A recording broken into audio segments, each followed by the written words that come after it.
Hi everyone, welcome to this week's Halton Hills housing update. So we actually have kind of a positive update this week for sellers. I mean, it's not huge, but it's something. So looking at the numbers, last week in Georgetown, we had 12 sales, very standard. If I had to pick a number of our standard week, it's a 12 sale week. So very consistent week. The good news, and for the first time in a very long time, our new listings are less than our sales.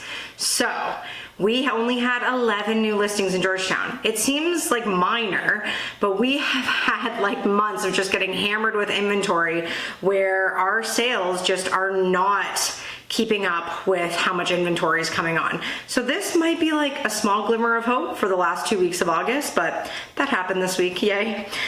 Looking at Acton this week, Acton had 2 sales and 2 new listings, very even. Glen Williams and Limehouse had no sales, no new listings. The rural market had no sales and 3 new listings. So I mean, the trend is still that the market's relatively slow in terms of buyers, but what we need to see is less listings coming on the market and lots coming off of the market as well. Both of those factors would really help our inventory levels. When we look at properties that terminated, relisted, all of that, last week we had 9 properties that exited the market, so that helped to bring our inventory down this week, which was it's refreshing, frankly. We've seen like small drops, but this week we saw an okay drop, and so that's exciting. And I mean, based on the numbers, it's because of those properties exiting the market. So it's going to be interesting to see if that trend keeps up and if we can start to see our listings slow down.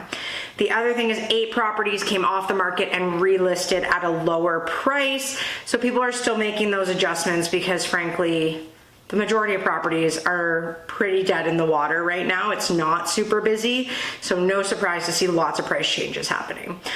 Now looking at active inventory, so like I said, it is down. So last week we were at 218. This week we are down to 213 active listings. That doesn't seem like a huge deal, but the last time we were at 213 active listings was at the start of June. So it's been like 2.5 months since we've been in the that range. So it's going in the right direction.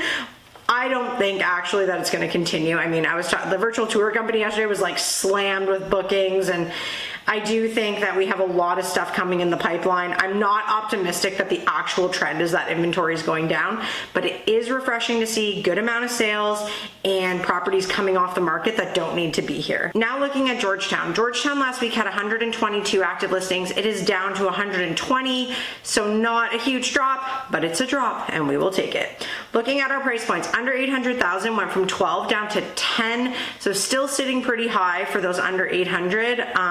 And we've seen a slowdown in the sales under our million mark. So speaking of which, 800,000 to 1 million is up from 26 to 29. Things are just really, really quiet under $1 million right now, which is odd. It's not the trend we're used to seeing. I mean, it has picked up, but it's still just like really high inventory and it's not flying off the market, which is what we're used to. Usually million is like bread and butter, keeps the market moving. It's just not really been the case this summer. So interested to see how it goes once we enter the fall. 1 to 1.5 million is down from 58 to 52, so that's a big drop this week. That price point is moving more than the lower price points. I mean, it's been a weird summer that way. So there are properties in that price point that are sitting and getting no activity, and then there's prices that come on the market and within a week or so they're selling. So it's really hard to predict sort of who's out there and what they're waiting for, but that price point has not been as dead as we've seen it in the past. Normally when inventory is this high, that price point is usually dead, and it's not. So that's, I guess, a glimmer of hope as well. 1.5 million plus is down slightly from 30 to 29. Now that is a dead price point. Very few sales happening over 1.5 million. 29 listings still sitting there. I suspect we'll see a lot of those coming down in price or coming off the market as we go into the fall. Looking at Acton this week, we went from 34 down to 32, still extremely, extremely high for Acton. Glen Williams went from 7 to 6, so we're now sitting at a normal-ish level for Glen Williams. Limehouse remained the same at 8. insanely high for Limehouse, and the rural market stayed the same at 47, which is also insanely high. So the rural market and Limehouse are sort of, I mean, they are our rural areas, they're our outskirts of town, and they have been absolutely dead. So inventory is sitting extremely high, but like nothing's moving. Since the start of the summer, we have seen 5 sales in the rural market.